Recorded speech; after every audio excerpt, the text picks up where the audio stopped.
Es porque no han escuchado nunca un mensaje transmitido desde aquí.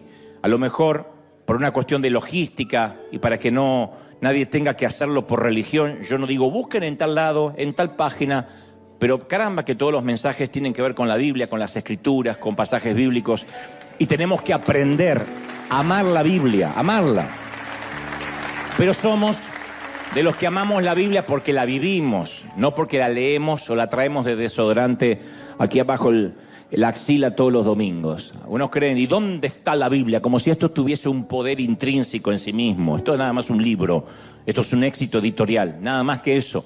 Cuando esta palabra escrita, este éxito editorial, la empezamos a vivir y a obedecer, es cuando el Espíritu Santo hace que esta palabra esté viva. De otro modo, es un libro más en la biblioteca. ¿Estamos de acuerdo, sí o no? Es un libro más.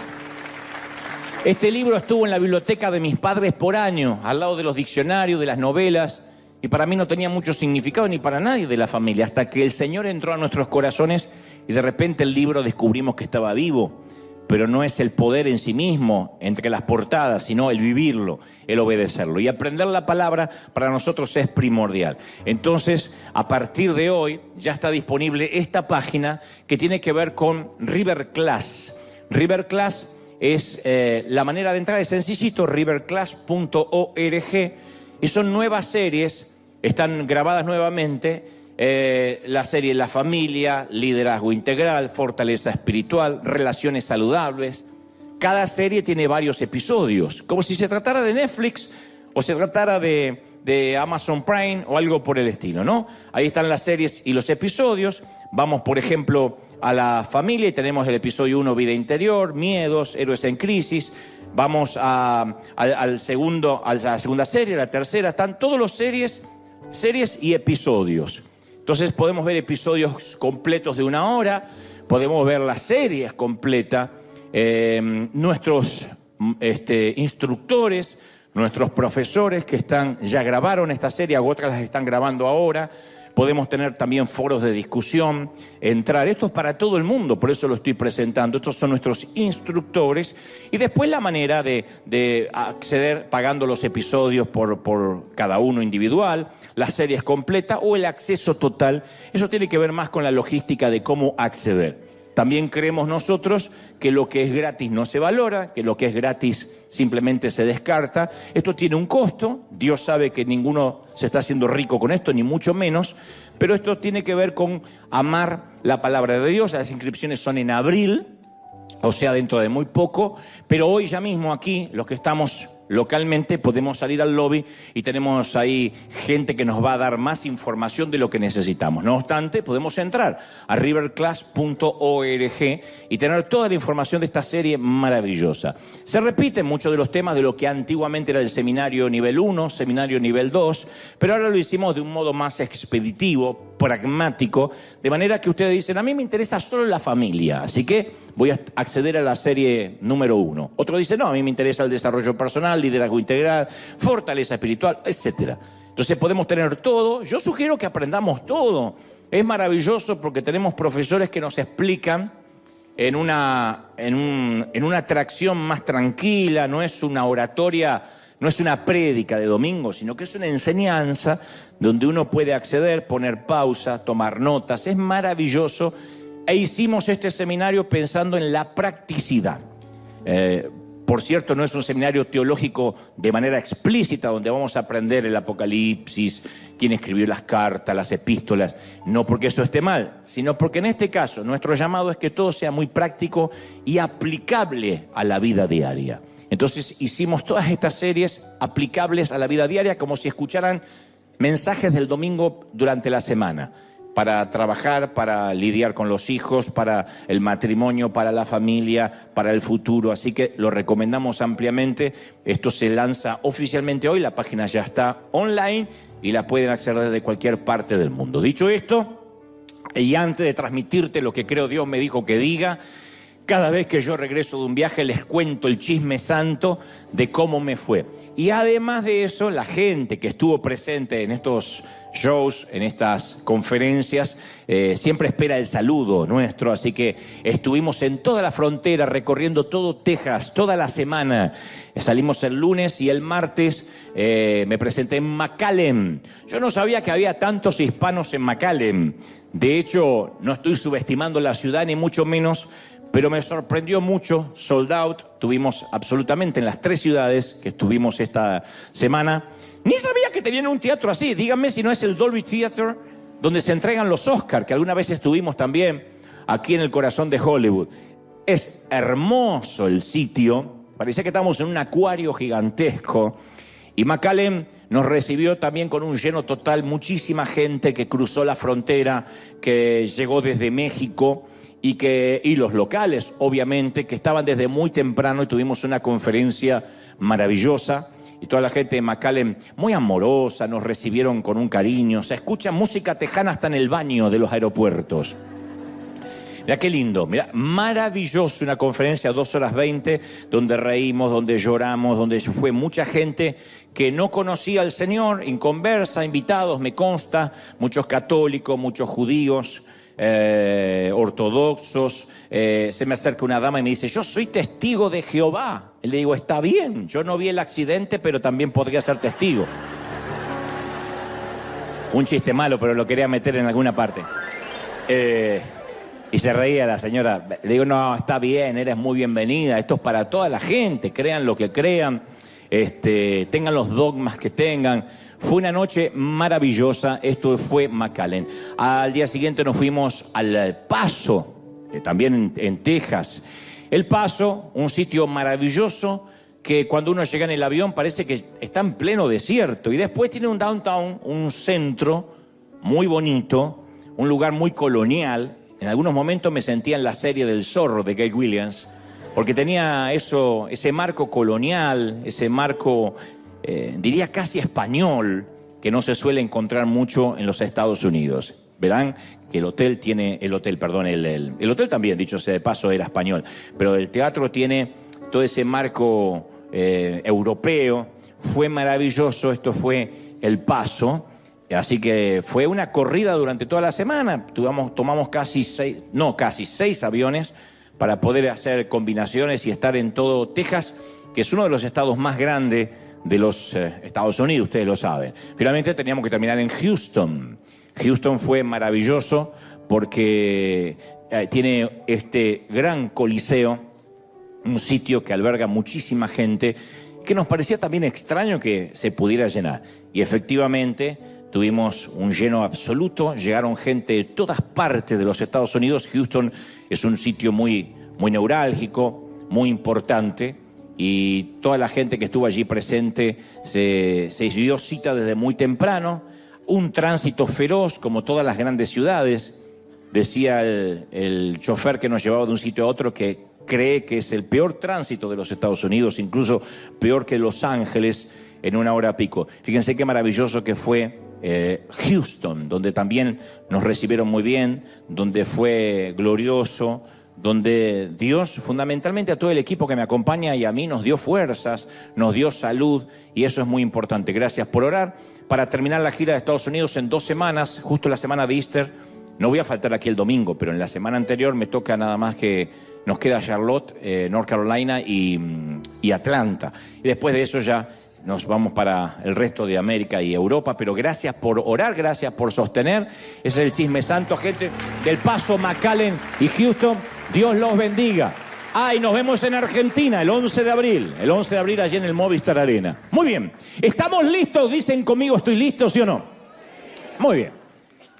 Estaba leyendo hace poco de un caso psiquiátrico muy particular. Un doctor estaba tratando a 3 pacientes en una institución justamente psiquiátrica de Michigan. Una historia real, por cierto, no es una anécdota inventada o un chiste. Estos pacientes, estos 3, sufrían delirios de grandeza, megalomanía. Es un desorden muy frecuente Se diría casi un argentinismo. Resulta que estos tres hombres padecían de un síndrome muy particular. Cada uno de ellos creía que era Jesucristo y sufrían el famoso complejo mesiánico. Cada uno se sentía el Mesías. Y durante varios años este doctor en Michigan hizo que los tres individuos vivieran juntos, comieran juntos, durmieran juntos y todas las tardes tenían una sesión de terapia grupal, juntos obviamente. Y durante una de las terapias uno de los hombres gritó: yo soy el verdadero Mesías, yo soy el verdadero enviado de Dios. Y el otro replicó: mentira, yo soy el verdadero enviado de Dios. Y el tercero dijo: ya basta de pelear, que yo recuerde nunca he enviado a ninguno de los dos. Este era el que estaba peor todavía, ¿no? Y parece un chiste, pero lamentablemente aquel doctor no tuvo éxito con sus intentos de convencer a aquellos hombres que ninguno de los tres era Dios.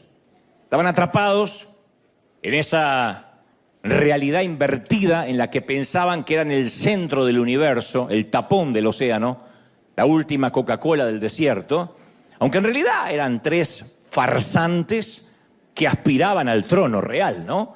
Y aunque parezca un cuadro, solo un cuadro de psiquiatría, somos muy propensos todos a adorar falsos dioses o a equivocarnos en la adoración.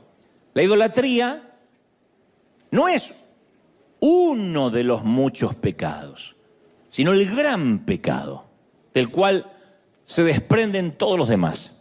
Todo comienza siempre con la idolatría. Así estemos bregando contra el sexo, con la adicción al sexo, la adicción a la mentira, la adicción al crimen, inclusive a cualquier pecado que nos parece horrendo, la raíz, si comenzamos a escarbar debajo de la superficie de cualquier lucha que estemos enfrentando, vamos a descubrir que debajo de todo siempre hay un Dios falso. Mientras ese Dios, en minúscula, no sea destronado y el verdadero Dios no ocupe el lugar que le corresponde en nuestro corazón, no vamos a alcanzar la victoria. La idolatría no es una cuestión, es la cuestión de fondo. Es el tema medular. Hay 100 millones de síntomas diferentes, pero la patología siempre termina siendo la idolatría. Te lo voy a demostrar en los próximos minutos, porque uno inmediatamente dice: no es mi caso. Cuando Moisés recibe los mandamientos de Dios, los 10 mandamientos, el decálogo, en el monte Sinaí, el primero de ellos fue: yo soy Jehová tu Dios, que te saqué de la tierra de Egipto, de la casa de servidumbre. No tendrás dioses ajenos delante de mí. Esto está en Éxodo 22. No tendrás dioses ajenos delante de mí. Entonces, cuando Dios promulgó este mandamiento, la gente estaba muy familiarizada con muchos dioses. Los egipcios tenían dioses locales para cada distrito. Cada uno tenía su diferente dios. Y Dios estaba harto, el Señor estaba harto de estos dioses, estas imitaciones burdas, de estos dioses sustitutos. Así que le dice a la nación de Israel que haga pedazos el panteón y cancela toda la actividad de otros dioses. Él se aseguró que comprendieran que Él era el único Dios verdadero. Y tal vez estés pensando ahora: bueno, te agradezco por la lección de historia, pero esto no tiene mucho que ver conmigo, hoy el mensaje no me va a tocar mucho. Después de todo, en la actualidad no hay mucha gente que adore a muchos dioses. Más bien nos parece que la gente de hoy no adora nada, ni a nadie. Yo, sin embargo, te voy a demostrar que la lista de nuestros dioses es más larga, es más ecléctica que la de ellos, es más amplia que la de los egipcios, que la de los hebreos. Y por el simple hecho de que les demos otros nombres, no dejan de ser lo que son, dioses. Los tenemos. Puede que no tengamos, qué sé yo, el dios del comercio, el dios de la guerra, el dios de la agricultura, el dios del sexo, el dios de la casa, pero sí tenemos docenas y docenas de otros dioses. El gran tema es que no los identificamos como dioses, por dos razones muy puntuales, a saber, En primer lugar, nuestros dioses hoy no tienen el clásico atavío religioso, necesariamente. Y en segundo lugar, podríamos estar adorando algo que intrínsecamente no es malo. O sea que en sí mismo no es algo necesariamente malo. No digo adoramos la lujuria necesariamente. Puede ser la familia, que ocupe nuestro primer lugar, la profesión, el oficio, el ministerio. Podría ser que adoremos sin darnos cuenta el alimentar a los hambrientos, que tanto nos gusta en nuestra congregación, ayudar, sembrar, dar a los que menos tienen, que son todas cosas, insisto, muy nobles, muy loables. El problema radica, como viene Dios hablándonos las últimas semanas, que apenas algo ocupa el lugar de Dios, se transforma en un ídolo, sustituto. Cuando algo o alguien reemplaza a Dios en nuestras vidas, entonces esa cosa o esa persona, por definición, se convierte en nuestro Dios. Entonces, cuando Dios le dio a Moisés los mandamientos en el monte Sinaí, el pueblo esperaba abajo y Moisés se tardaba mucho y el pueblo se impacientó. Moisés estaba arriba del monte hablando con Dios. Y el pueblo, que tenían algo de sangre hispana, dicen los teólogos, no aguantaban. Entonces se reunieron el oro que todos tenían, la billutería que algunos tenían, lo echaron al fuego e hicieron un becerro de oro para adorar. ¡Qué ironía! ¡Qué ironía! Porque en el preciso momento que Dios le hablaba a Moisés acerca de no tener otros dioses, el pueblo estaba dándole forma a un nuevo Dios. En el monte Moisés hablaba con Dios y en el llano la gente hablaba con un Dios, bueno, hablaba. El Dios no puede responder, el Dios con minúscula, pero adoraba a un Dios pagano. El Salmo 106, 19 relata, en Horeb hicieron un becerro y se postraron ante un ídolo de fundición. Cambiaron al Dios que era el motivo de su orgullo por la imagen de un toro que come hierba. Ustedes dirán, pero qué gente ridícula, ¿no? No fue un buen trueque cambiar al Dios poderoso por un toro que come hierba, la imagen de un toro. Cambiaron al Creador por un Dios de su propia creación. Y me pregunto, ¿será que nosotros somos muy distintos? Quizás reemplazamos en un momento sin darnos cuenta a Dios por el sueño americano. Al principio llegamos a este país como inmigrantes, y esto va para los hispanos que vivimos en la Unión Americana. Los que viven en América Latina, de México hasta Tierra del Fuego, aguanten un poquito, que esto va para nosotros. Al principio llegamos como todos para estar un poco mejor, para tener una mejor calidad de vida, lo cual es muy noble. Y después nos fuimos envolviendo en tarjetas de crédito, en préstamo, en hipotecas. Y nuestro Dios se empezó a hacer sin darnos cuenta de tener un buen crédito, un auto, una casa soñada, que no está mal en sí mismo. Pero a veces se empieza a cambiar el organigrama de nuestra vida, por una profesión, por una carrera que nos demanda el día entero y ya no tenemos tiempo para orar, para buscar a Dios. Leer la Biblia es un artículo de lujo. Por un equipo de fútbol, hay gente que tiene la idolatría por un equipo de fútbol que tampoco está mal. Yo me gusta hacer porras por Argentina, especialmente cuando gana tantos campeonatos y llega a las finales. Pero a mí me ha sorprendido mucho a gente que cae en la depresión si su equipo pierde. Es una locura. Siempre decimos es fútbol, nada más que fútbol, o lo que sea, cual sea el deporte que te agrade, es nada más que un deporte. Ni perdimos ni ganamos. Son esos 22 tipos millonarios los que se llevan el dinero. Nosotros somos los bobos que los miramos correr. Somos los tontos que miramos a 22 multimillonarios correr tras una pelota. Y si entendemos la regla de juego y es un entretenimiento, está perfecto. Pero si nos vamos a deprimir y nuestro estado de ánimo depende de un resultado futbolístico, tenemos un ídolo. Otros tienen una adicción a un cuerpo bien modelado y le dedican horas y horas al gimnasio, a las dietas y hasta las cirugías estéticas. Está mal cuidar el templo del espíritu. Nota que nada de lo que te estoy diciendo está mal en sí mismo, intrínsecamente, no está mal. El tema es cuando tu obsesión, nuestra obsesión es el cuerpo.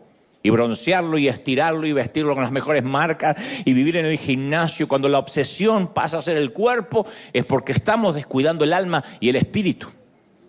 De alguna forma modelamos nuestros propios becerros de oro, nuestros toros que comen pasto. Y Dios afirma una y otra vez, dice, no te hagas ningún ídolo, ni nada que guarde semejanza a nada. No te inclines delante de ellos ni los adores. Yo, el Señor tu Dios, soy un Dios celoso. Esto está en Éxodo 24. No es Moisés diciendo que le parece que Dios es celoso. No es Abraham diciendo, conocí a un Dios celoso. En primera persona Dios dice uno de mis adjetivos es que soy celoso. ¿Quién reconocería de nosotros que somos celosos? Nos da vergüenza decir que tenemos celos. Pero Él es que es el Rey de Reyes, el libertador, el que se llama a sí mismo el proveedor, el sanador, el redentor. La lista continúa. Entre todos los nombres de Dios hay uno que parece extraño. Hasta suena como una debilidad. Y que además es el atributo más subestimado por todos nosotros, sus hijos. Digo el más subestimado porque no se componen canciones acerca de los celos de Dios. Decimos Jehová Jireh, Jehová Nisi, Jehová Shalom. Pero no decimos que Jehová es celoso. Porque lo tomamos como que bueno, ese día el Señor no tenía un buen día y se le escapó un defecto. Pero Dios es perfecto. Dios dice, yo soy un Dios celoso. Entonces, a priori, en principio suena un Dios mezquino, hasta inseguro. ¿Cómo es que Dios es celoso? Tal vez no quiso decir eso, habría que ver las traducciones originales. Las traducciones originales dicen yo soy fuego consumidor y celoso. Y no es que después se ablandó porque se puso viejito. Nosotros envejecemos, Dios no. Suena... Cuando dice yo soy celoso, suena a ese noviecito posesivo que alguna vez tuviste, que no te dejaba hablar con nadie y te controlaba los textos del celular, que dijiste me saco a este parásito de encima porque me va a hacer la vida imposible. A eso suena. No digo que lo sea, a eso suena. De hecho, los psicólogos afirman que los celos son emociones que a veces no podemos controlar y que debiéramos tener bajo control, que hay que gestionar esas emociones de inmediato y eliminar esa emoción en la medida de lo posible porque es insana para cualquier relación, entre padres e hijos, entre pareja, es una relación insana entre amigos. Y los psicólogos señalan que los celos por lo general suelen partir de dos premisas, miedos infundados o inseguridades. Si tienes una pareja celosa, tiene miedos infundados o inseguridades, que te controla, que desconfía de ti. Detrás de todo eso siempre hay un trastorno emocional muy serio. Por eso, insisto, suena extraño que Dios diga, yo soy celoso. Además, uno dice, ¿y qué razones podría tener Dios para ser celoso? ¿Acaso no le pertenece todo? ¿Hay algo que pueda competir con su poder, con su grandeza? Por supuesto que no. Pero Él es celoso de nuestro corazón. Y no porque sea inseguro, sino porque nos ama demasiado. Nos ama demasiado como para compartirnos. Si amas, sabes que tus celos son sanos porque no quieres compartir a quien amas demasiado. Dios quiere una relación que sea exclusiva, porque sea Dios y porque no tenga inseguridades y porque no compita con nadie. No necesariamente dice, bueno, búscame cuando tengas ganas, yo soy como el 911, a lo mejor no me usas nunca, pero voy a estar ahí. Soy como ese seguro de vida o ese seguro médico. Si te enfermas, ahí voy a estar. No, Él dice, yo quiero una relación exclusiva, comprometida. No tiene ningún interés Dios de mantener con nosotros una relación abierta. de practicar el poliamor. De que digamos, bueno, picoteo acá, picoteo allá, y cuando tengo ganas voy a buscar a Dios. Él no quiere compartir el sofá de 2 plazas de nuestro corazón. Su trono tiene solo un asiento. Y cuando nos buscamos un sustituto, un burdo, patético, ridículo, becerro de oro, es similar a cuando vemos a nuestra mascota, a nuestro perrito, que lo sacamos a pasear y empieza a beber agua de la cuneta, del zanjón, de la cloaca.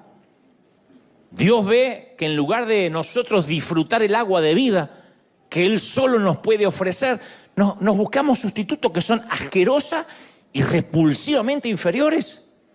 Y nos ve tomando agua de la cloaca y nos ama tanto que dice, no, yo soy tu Dios. ¿Qué tienes que hacer bebiendo esa porquería? Imagina esto, para entender los celos de Dios. Llevas a tu hija a comer a un restaurante muy fino, no te importa gastarte una fortuna, vas a reventar la tarjeta porque se trata de su graduación. Y tu hija es tu orgullo y se acaba de graduar, así que quieres honrarla con una buena cena. Así que le ordenas un filet mignon, un exclusivo corte de lomo argentino. Si se gradúa, lomo argentino. Reciban este consejo de parte del corazón del Señor. Y te lo traen a la mesa, crepitante, cocinado a la perfección, 3/4 hay que comerlo. No como eso que hacen así el tenedor, hace la vaca. Hay que comerlo 3/4. Ahora imagina, y no lo llenen de chimichurri, eso no es ser argentino, no lo llenen de chimichurri, es un poquitito nada más. Tengo hambre. Imagina que cuando llega el momento de comerlo, tu hija mete la mano en el bolso y saca una pupusa a medio comer. Cuando ustedes prediquen, pongan el ejemplo que quieran. Predico yo, pongo el ejemplo que estamos. No, saca una pupusa que ni siquiera está envuelta en un papel, que tiene algo de moho. Tiene un color verdoso. Sí, se la regalaron hace 1 mes y medio y la tenía guardada ahí. Tiene hasta pelusas del bolso, que camina una hormiga. Y la ves frente a un pedazo de lomo que te costó una fortuna. Y se pone a masticar un trozo de una pupusa en mal estado. ¿Cómo reaccionarías? ¿Te enfadarías? Pagaste un precio alto por ese medallón de carne. Entonces, amas a tu hija y quieres que experimente lo que tienes para ella, lo que preparaste para agasajarla, así que te quedas muy frustrado y dices, ¿pero por qué haces eso? Y bueno, porque a mí me gusta esto. Me hubieses dicho, te llevaba a un negocio, a un restaurante de pupusas, pero no comas eso que está enmohecido cuando te estoy agasajando. Entonces Dios sabe lo que tiene para nosotros y se aflige al ver las elecciones que realizamos en nuestra propia ignorancia. Se aflige cuando ve filas y filas tras una estatua. O gente que dice, no, yo no lo adoro, pero representa algo. Y se postran ante ridiculeces. Es comer algo enmohecido cuando Dios dice, yo te preparé lo verdadero. Eso define los celos amorosos de Dios. Un padre que ama y dice, yo no puedo creer. Una madre que cocinó toda la tarde o toda la mañana, preparó un manjar y el hijo agarra un trozo de pan duro y se va a la calle y dice, yo no lo puedo creer. Te pone celosa por amor, dice, yo quiero que se alimente bien. En Jeremías 2:13, Dios habla a través de su profeta, del profeta que le da el título al libro, y dice, porque 2 males ha hecho mi pueblo. Me dejaron a mí, fuente de agua viva, y cavaron para sí cisternas, pozos, rotos, que ni siquiera retienen el agua. Entonces Dios resume la rebelión de ellos en 2 pecados. Lo han rechazado y se han vuelto a ídolos que no tienen valor. Y eso explica por qué a veces somos tan torpes de reemplazar a Dios, que es como cavar propias cisternas rotas, mientras que a nuestro lado corre un manantial de agua fresca. ¿Quién tomaría agua de un pozo medio estancada con olor a pútrido cuando al lado hay una corriente de agua dulce, de aguas cristalinas? Por eso esto revela esto de las cisternas rotas, lo ridículo de la idolatría. Buscamos algo o alguien que haga por nosotros lo que solo Dios puede hacer. Entonces, en lugar de buscar a Dios como fuente de consuelo, nos volcamos a la comida. Si hay depresión, comemos. Si estamos alegres, comemos.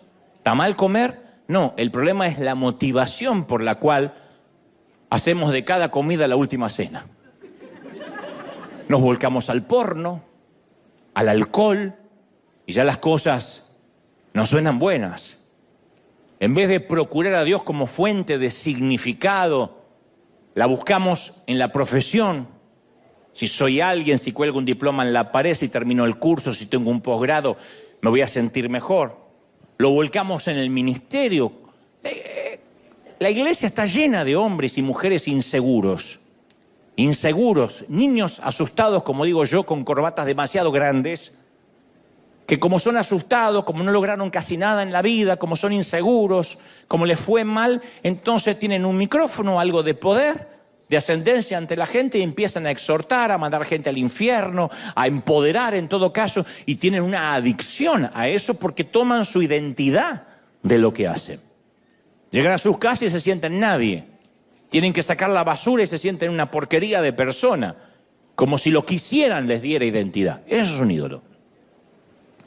En vez de recurrir a Dios como fuente de seguridad, nos volvemos al dinero, a los ahorros, al crédito. ¿Está mal? El dinero, los ahorros y el crédito. No, no está mal. El problema es cuando eso es lo que nos hace sentir seguros. Y cuando tenemos deuda, sentimos que no tenemos valor. En vez de ir a Dios como nuestra fuente de gozo, la buscamos en el sexo, en las maratones de Netflix o en la propia familia. En vez de buscar a Dios como nuestra fuente de esperanza, vamos tras un presidente para ver si nos resuelve la vida. ¿Está mal votar concienzudamente a un candidato? No está mal, pero no hay ningún candidato que Dios pone para salvarme la vida. Dios permite a los presidentes, a los gobernadores, a los reyes, a los buenos y a los dictadores, a los cuerdos y a los locos, pero ninguno de ellos nos va a resolver la vida. No es que si sube Trump, esto va a cambiar y ahí sí, ahí sí. No va a pasar eso. Independientemente de quién se siente en los sillones presidenciales de América Latina o aquí en el Salón Oval en la Casa Blanca, si esa es nuestra fuente de seguridad, estamos fregados. Entonces, en vez de volcarnos a Dios como fuente de identidad, yo sé quién soy en Dios, pasamos horas buscando aprobación en las redes sociales. Y la gente de las redes sociales es la misma gente que el domingo de Palmas le dijo al Señor, Hosana al que viene en el nombre del Señor. Y a la semana se cruzaron de vereda y gritaron, crucifícale. Por nuestra salud mental tenemos que saber que la gente que nos felicita en las redes sociales es la que nos va a dilapidar mañana cuando algo no les gusta. O viceversa. Así de fluctuante es la gente. ¿Por qué? Porque somos gente. No somos marcianos hablando de los terrícolas, somos terrícolas. Estamos poniendo nuestra esperanza en algo que no puede contener el agua, en cisternas rotas. ¿De verdad? ¿De verdad estamos queriéndonos quitar la sed con agua cloacal? Dicho esto, te voy a contar una historia muy interesante. Josué es quien sucede, quien toma la banda presidencial después de Moisés. Es el sucesor del patriarca y ofrece el mejor discurso de toda su gestión. Tuvo varios discursos Josué. Comandante, un hombre de guerra, de batalla, que sabía decir las cosas correctas en los momentos oportunos, pero a mi criterio, es el mejor discurso jamás dado por este gran estratega, por este gran estadista llamado Josué. Aparece en el capítulo 24 del libro que lleva su nombre, el versículo 14, y dice, por lo tanto, ahora ustedes, decídanse, entréguense al Señor y sírvanle fielmente. Desháganse de los dioses de sus antepasados, esos que adoraron al otro lado del río Éufrates y en Egipto, y solo sirvan al Señor. Si a ustedes les parece mal servir al Señor, bueno, democráticamente elijan ustedes mismos a quién servir. O a los dioses que sirvieron sus antepasados del otro lado del río Éufrates, o a los dioses de los amorreos en cuya tierra ahora están habitando. Pero por mi parte, en lo que a mí respecta, yo y mi familia serviremos al Señor. Yo y mi familia serviremos a Jehová. ¿Por qué es el mejor discurso, a mi humilde criterio? Porque no da vueltas, porque es pragmático, porque va al grano y no trata de ser un dictador. No dice que les va a cortar la cabeza, que la cabeza de los que adoren a otros dioses rodarán por la arena. Les presenta un desafío abierto. Es tiempo que el pueblo haga una elección. Elecciones libres. Abren las urnas a votar. Y se pueden seguir al Señor. O hoy pueden elegir a un Dios diferente. Yo encuentro muy interesante que Josué le está dando 3 opciones más, además del único Dios verdadero. Presenta 4 opciones, 4 candidatos al trono del corazón de la gente. Hay uno solo que está en el trono, pero le dice: en el trono de vuestro corazón tienes 4 candidatos para elegir. A mí, cuando me toca hacer un llamado a la salvación, nunca me ha tocado presentar múltiples alternativas. Nunca he dicho: hoy elige entre Jesús, el Buda, Mahoma o Messi. Nunca. Pero Josué, a pesar de que es un comandante en jefe de las Fuerzas Armadas del pueblo hebreo, un general acostumbrado a dar órdenes, sabe que es necesario que hoy tengan una elección democrática y vayan a las urnas a elegir. Claro, porque él sabía lo que luego todos aprendemos, que no se puede obligar a nadie a repetir una oración y arrastrarlo al reino de Dios por la fuerza. Diga conmigo, repita conmigo, le tomamos los datos y ya está dentro. No funciona así. Se trata de un corazón que realmente sabe lo que está eligiendo, de un sendero que cada individuo debe escoger a expensas de desechar otros caminos. Dios no comparte su trono con nadie.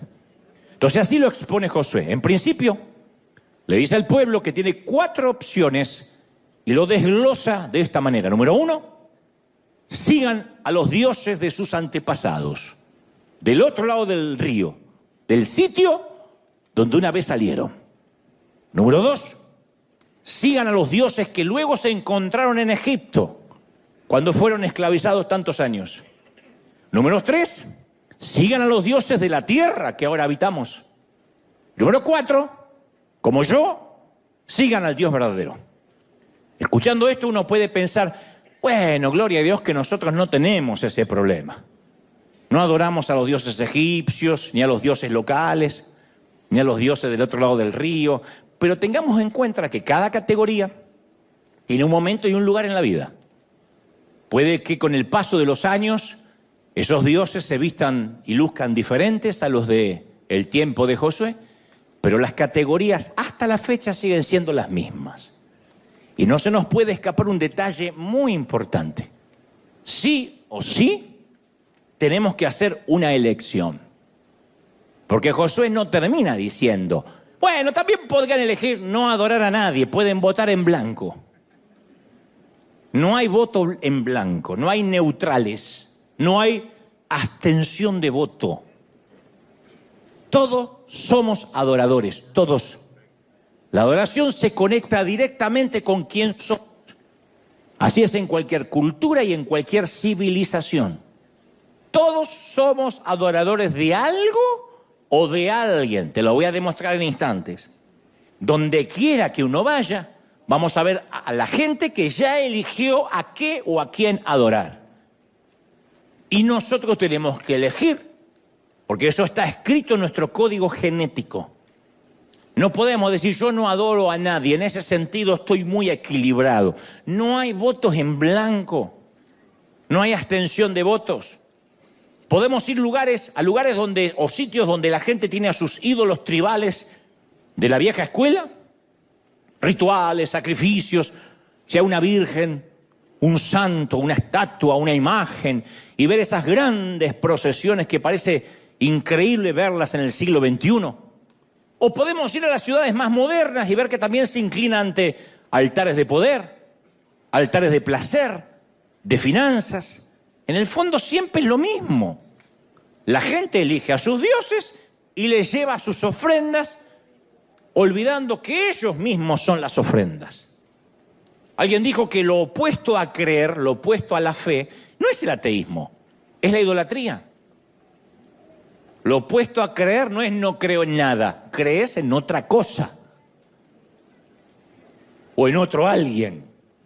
En otras palabras, todos vamos a adorar a algún Dios, por eso tenemos que elegir esta mañana, tarde o noche, conforme cuando me estés viendo. Fuimos creados para ser adoradores del mismo modo que los pájaros fueron creados para volar y los perros para ladrar y las suegras para estorbar. Fuimos creados para eso. Es lo que hacemos. La pregunta es, ¿quién o qué será el objeto de nuestra adoración? ¿Quién o qué? Entonces, la vida nos va a presentar infinidad de posibilidades de elección. Y existe una gran cantidad de opciones, insisto, menos el no elegir. Hoy no podemos decir, bueno, esto no es para mí, yo no elijo nada. Josué presenta 3 opciones además de Dios y no ofrece el recuadro que diga ninguno de los anteriores mencionados. Le dice, elijan uno. Y si ubicamos esta disyuntiva dentro de un contexto moderno, alguien podría levantar la mano y decir, bueno, todo bien, Josué, pero la verdad que con este tema de la adoración a mí me excede porque yo no soy religioso. Y aquí es donde nos confundimos porque según nuestra manera de pensar asociamos adoración con religión. Pensamos que la adoración tiene que ver con atuendos, rituales, alguna caminata, algún santo. No, el problema está en la mala comprensión de lo que es la adoración. Cuando alguien dice, yo no soy religioso, no está captando el punto. Si eres miembro de la raza humana, con mente, cuerpo y emociones, entonces eres un adorador. Yo soy un adorador y tú también. Esto viene de fábrica, así venimos equipados. No es algo que adquirimos después si nos gusta o si queremos. Insisto, aunque soy repetitivo y monotemático, solo hay que elegir a qué o a quién vamos a adorar. Es un reflejo condicionado que siempre hace que coloquemos la esperanza en algo o en alguien. En un partido político, en un equipo de fútbol, en que me voy a casar, en el sexo, en los hijos. Cuando tenga hijos voy a ser feliz. Cuando me traigan los nietos voy a ser más feliz. Siempre estamos poniendo en algo o en alguien la esperanza. Porque eso es lo que hacemos los seres humanos, como respirar, comer, pensar. Identificamos lo que deseamos y hacemos sacrificios para alcanzar la meta.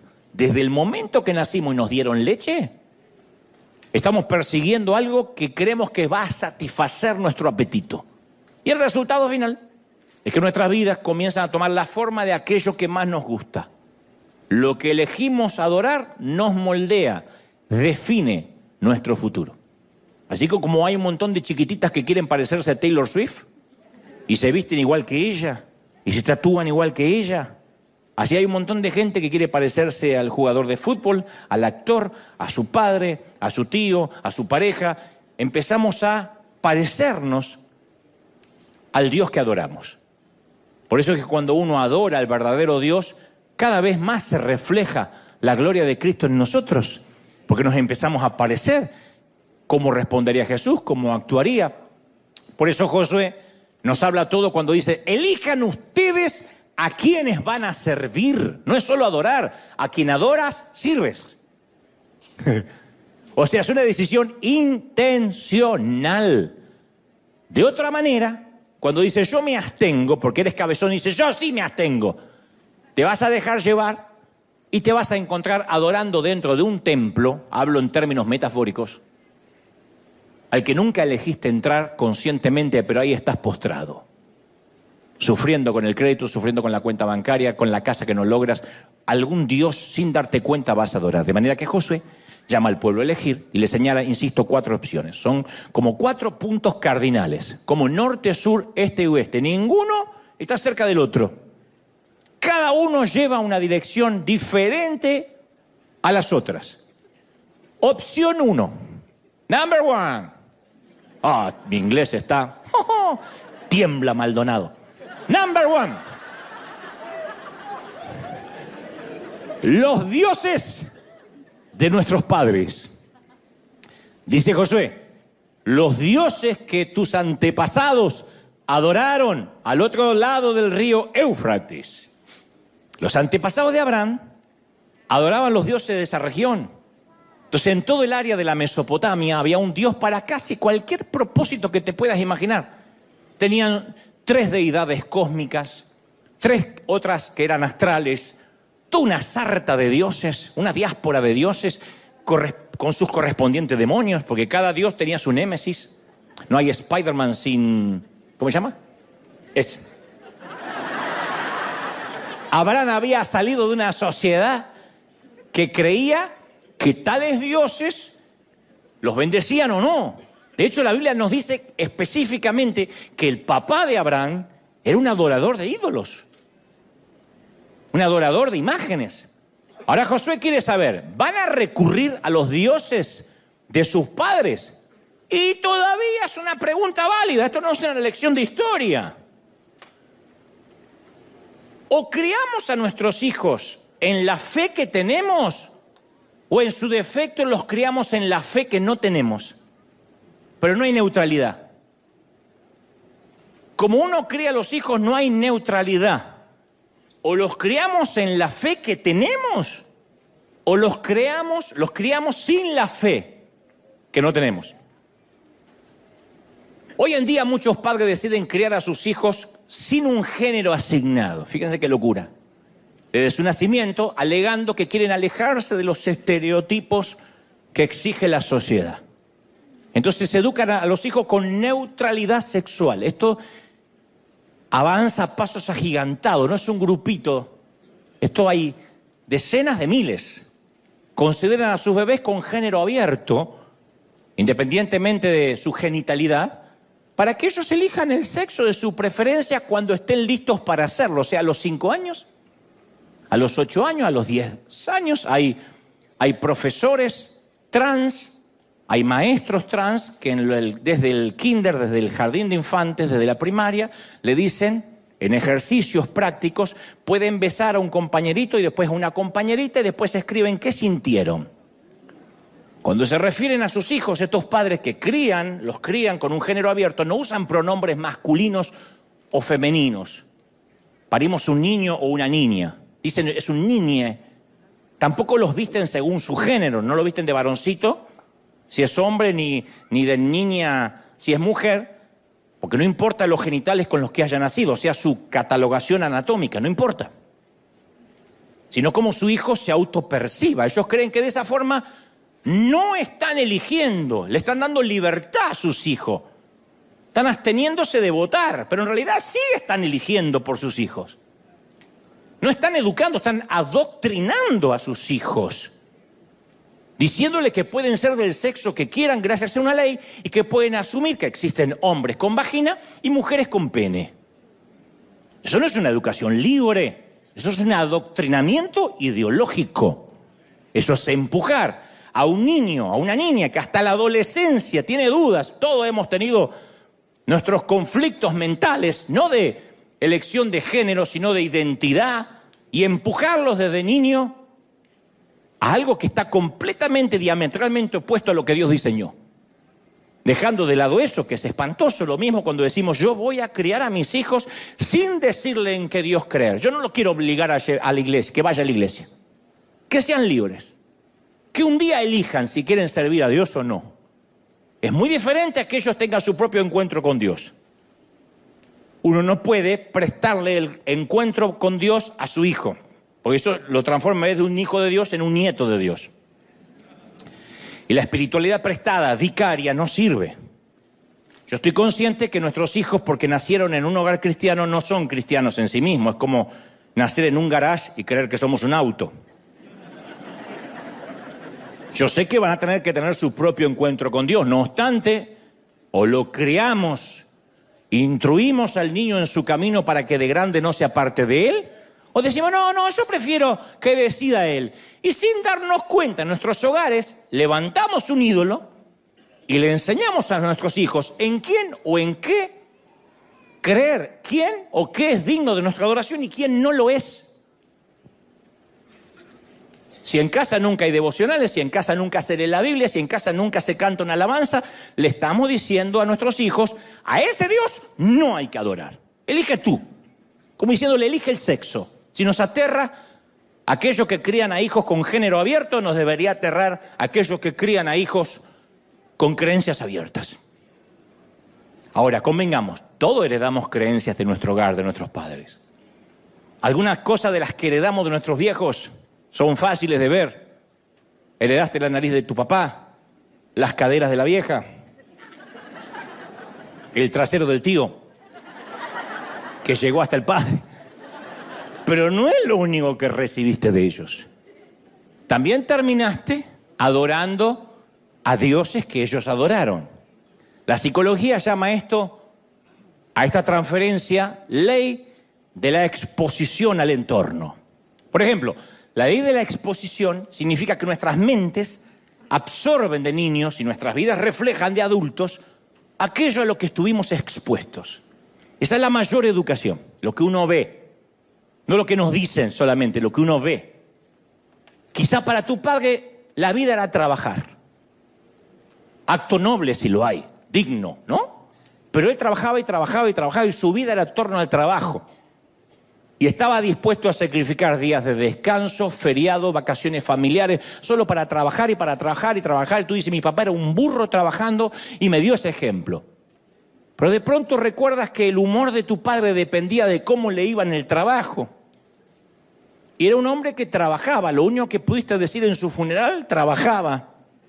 Porque cuando llegaba a casa era un zombi, ausente, no se involucraba con sus hijos, a papá no se lo podía molestar porque papá trabaja. Papá no iba a los actos escolares porque papá trabaja. Papá no le puedo contar lo que me pasa en las emociones porque papá trabaja, porque sostiene, porque provee, ¿está bien? Pero entonces lo más probable es que tu trabajo ahora de adulto también sea tu templo. Y en lugar de encontrar tu identidad en Cristo, la encuentras en tu trabajo. Y cuando no tienes trabajo, tu vida ya no tiene más sentido, te quieres suicidar al día siguiente. Porque el Dios de tus padres era el trabajo. O tus padres vivían quejándose que la plata nunca alcanzaba. ¿Quién no tuvo padres así? Que no malgastes el agua, que el papel higiénico no nos regalan, que no tires la cáscara de banana, porque capaz que mañana no hay para comer. Y entonces lo más probable es que ahora de adulto, tu Dios sea la miserabilidad, que no es lo mismo que la pobreza. Porque ahora tienes un buen pasar, quizá ahorros en el banco, pero eres eso de lo que crees que todo tiene que ser gratis y no estás dispuesto a que se te caiga un centavo de más. Ay, pensé que era gratis, porque viene de la miserabilidad. Entonces, en lugar de encontrar su identidad y su valía en Cristo, la encuentra en lo que puede acumular. ¿Tiene dinero en el banco? Alaba a Dios. Las cuentas están en rojo, ya no quiere venir a la iglesia. ¿Es tu Dios? ¿El Dios que heredaste? ¿O tu padre te vivía diciendo que alquilar, rentar era tirar el dinero? Y entonces sientes que no tienes valor hasta que no tengas tu propia casa. Y te voy a decir algo que no te va a decir otro, porque generalmente desde los púlpitos te dice cuántos quieren ser dueño, ser cabeza, cuántos quieren ser cabeza y no cola, porque Dios te va a dar una casa. Pero yo te voy a decir la verdad. Yo te voy a decir, a lo mejor Dios quiere que rentes toda la vida. O viva de prestado. ¿Y? Acuérdense lo que Dios nos habló el domingo pasado, el Hijo del Hombre no tiene donde recostar la cabeza. No es un voto de pobreza. Algunos pueden comprar, otros no pueden comprar. Porque, ¿qué sé yo? Eso no revela el carácter de nadie. ¿Cuánta gente con casa propia se va directo al infierno y gente que nunca tuvo casa propia es un devoto cristiano? Pero tal vez te dijeron toda la vida, si no tienes tu casa, estás tirando el dinero. Entonces hoy en día tu Dios es, no, la casa, yo cuando tenga el título, ahí voy a descansar. Se abre la falla de San Andrés, no queda ni el título.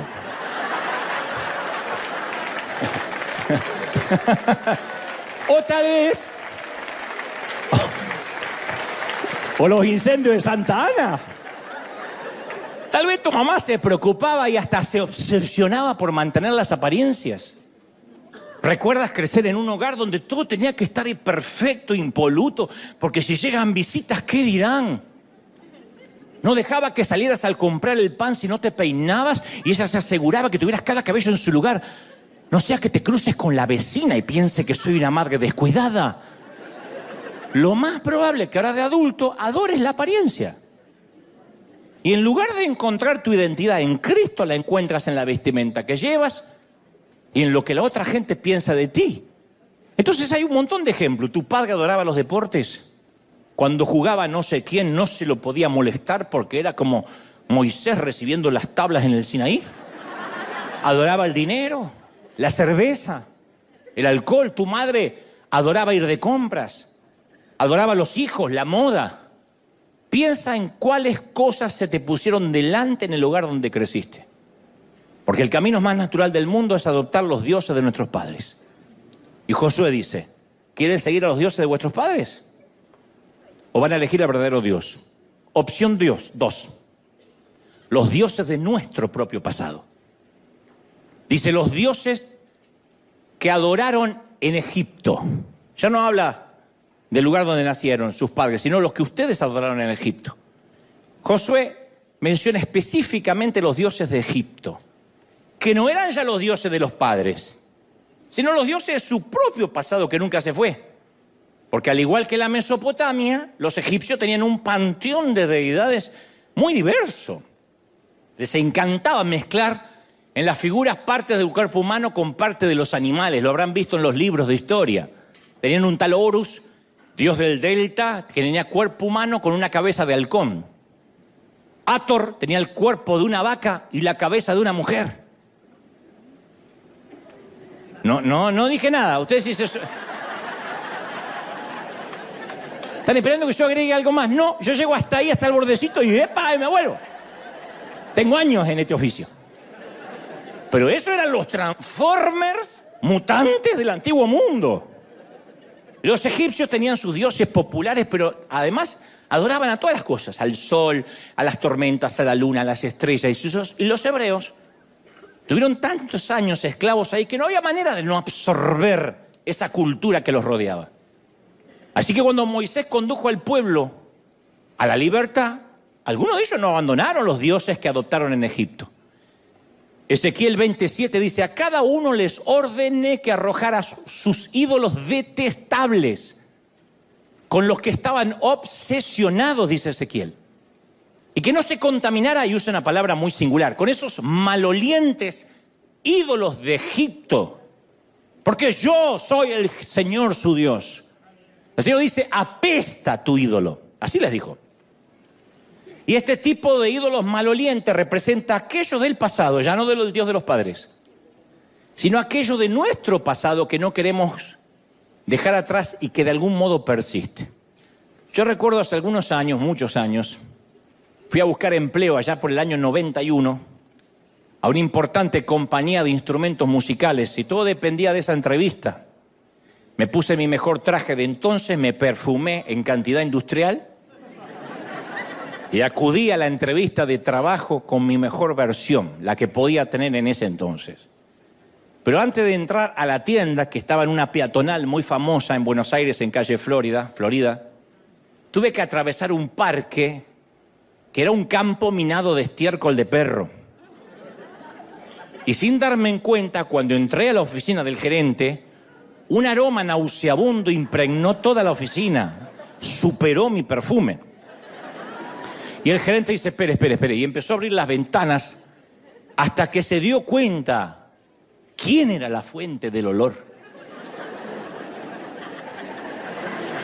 Y yo miré con horror mis zapatos y comprobé que había dejado huellas de excremento animal sobre la alfombra en toda la oficina de quien me iba a contratar. Entonces, este es el punto, que muchas personas se hacen cristianas, invitan a Jesucristo a entrar a sus corazones, a tomar el trono de su vida. Todo es fantástico hasta que captan un olorcito, algo que han traído bajo la suela.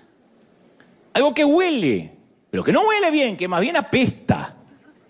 Algo que debió haber sido destruido tiempo atrás, pero que de alguna manera te acompañó en la caminata. Está bien, fuimos limpiados minuciosamente. Entonces, ¿por qué todavía a veces llevamos colgado eso del zapato? Porque son convertidos que aún conservan los viejos deseos, algunos viejos hábitos. Han invitado a que el Señor sea el único Dios de sus vidas, pero aún le siguen prestando atención a esos antiguos dioses. Este es el desafío que muchos enfrentamos a algunos de nosotros. El problema no es seguir a Jesús, el problema es que intentamos seguirlo, como dije el domingo pasado, sin dejar algo sucio atrás. Y cuando uno intenta seguir a Jesús con algo sucio, eso va a superar cualquier perfume de alabanza. Josué sabe que hay un poquito de Egipto adherido a las sandalias de su pueblo. Los viejos dioses que se rehúsan a morir, se sostienen, se aferran minuciosamente a nosotros. Quizá cuando llegamos a Cristo recién los antiguos dioses se queden en silencio por un tiempo, pero si no hay una verdadera entrega del corazón, te transformas en un mujeriego en pausa. Yo era mujeriego, pero ahora que vino el Señor a mi vida puse la pausa. No es poner la pausa. Un homosexual en pausa, un soberbio en pausa, un violento en pausa. Y un día las cosas se ponen feas y quitas la pausa. Y el monstruo sale otra vez y los dioses te vuelven a gobernar, porque nunca cambiamos de vida, solo pusimos en pausa esa parte de nuestra personalidad. Así que aunque hayas elegido al Señor en el pasado aceptando a Cristo, el desafío que hoy te presenta Josué es elegir a quién vas a servir hoy. Y si vas a limpiarte la suela de los dioses del pasado. La opción 3, los dioses de nuestra cultura.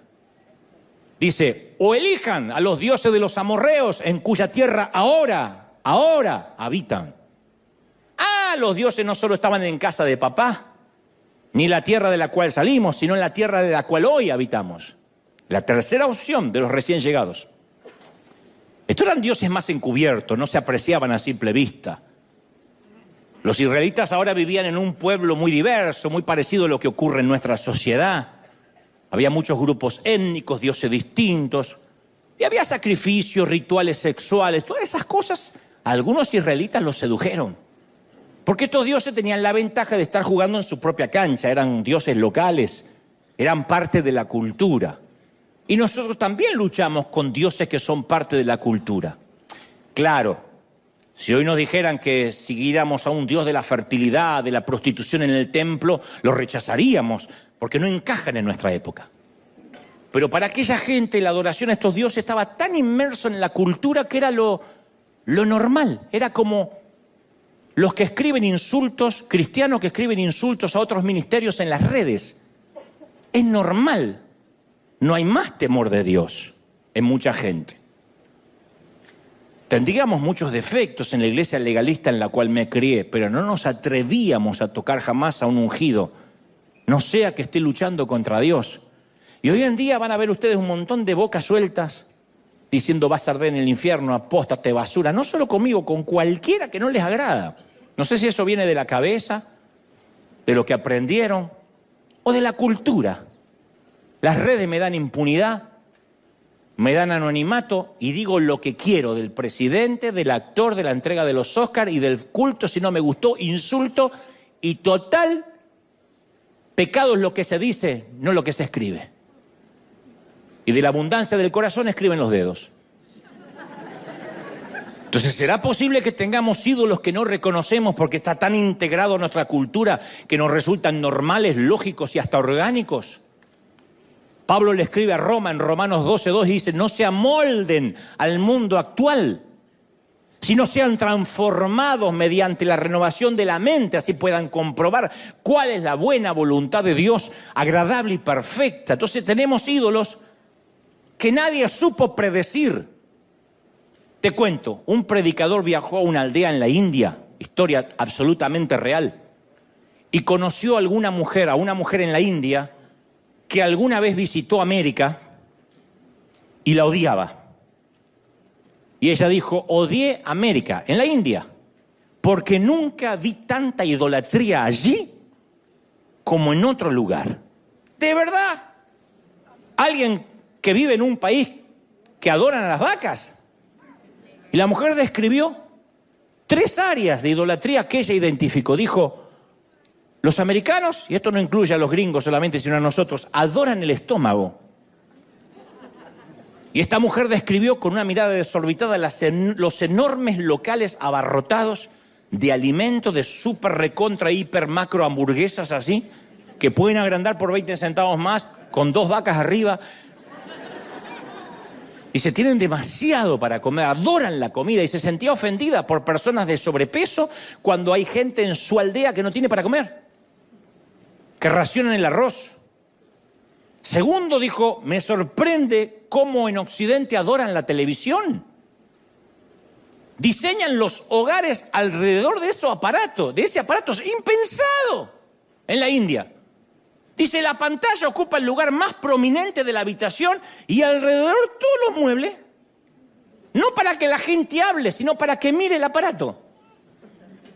Y no podía comprender cómo hasta ponían esas pantallas enormes en el dormitorio.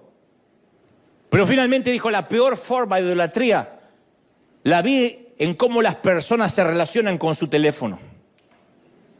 Se sentía profundamente ofendida por el hecho que la gente lo usara hasta para conducir. Y dice, es más, no podía tener una conversación con nadie completa sin que ese alguien mirara su celular. Entonces a veces no nos damos cuenta, pero tenemos las redes sociales, gran herramienta, en la cual podemos ver rápidamente quién considera que nuestras vidas son muy interesantes como para seguirnos y recibir inmediata retroalimentación sobre cualquier cosa que pudimos compartir, ya sea la boca, el trasero, lo que sea. Hace algunos años, un predicador, que no voy a decir quién, me aconsejó que hiciera lo mismo que él. Me dijo, consíguete una aplicación que te proporcione seguidores falsos. Dijo, es fantástico. Yo tenía 1000 seguidores, ahora tengo 100.000. Dice, no cuesta mucho. Por un módico precio hay una aplicación que hace que te sigan centenar de cuentas falsas. Digo, pero no son gente real. Dice, no, pero te aparecen como seguidores. La idea era mostrarle a los pocos seguidores que ahora tenía muchísimos seguidores. Entonces, si revisamos el celular varias veces por día para ver qué dice la gente de nosotros, eso es una idolatría cultural. Si nuestra identidad proviene de los que nos siguen, de los que les gustamos o no, de qué piensan de nosotros, nos deprime si nos critican y nos alegra en el día si dicen que estamos mejores, más delgados, más bonitos, es tiempo de llevarle el asunto a Dios. Si te das cuenta que cuando recibes un mensaje, ¡ping!, no puedes esperar, porque tienes que saber qué te dicen de inmediato. Sientes que te estás perdiendo algo. Cada vez que tu teléfono hace bip o vibra, te sientes atraído por una fuerza magnética imposible de detener. Estás atrapado, eres adicto. Y tu Dios ya tiene su propio templo. A menos que te sientas atraído por Dios de la misma manera. Y dices, tengo que orar. No, ¿cuánto más tengo que orar? Sé que Dios me va a decir algo bueno. Entonces, pero si tu atracción magnética hacia Dios no es la misma que por el celular, tu Dios ya tiene un domicilio, ya tiene un templo en tu corazón. Y Josué finalmente da la opción 4. El Dios verdadero dice, por mi parte, yo y mi familia serviremos al Señor. La opción final siempre ha sido la única opción desde el principio. La única opción. Las otras ni siquiera son reales. Las otras no son más que un espejismo, pero el carácter de Dios es nunca ser un dictador. Siempre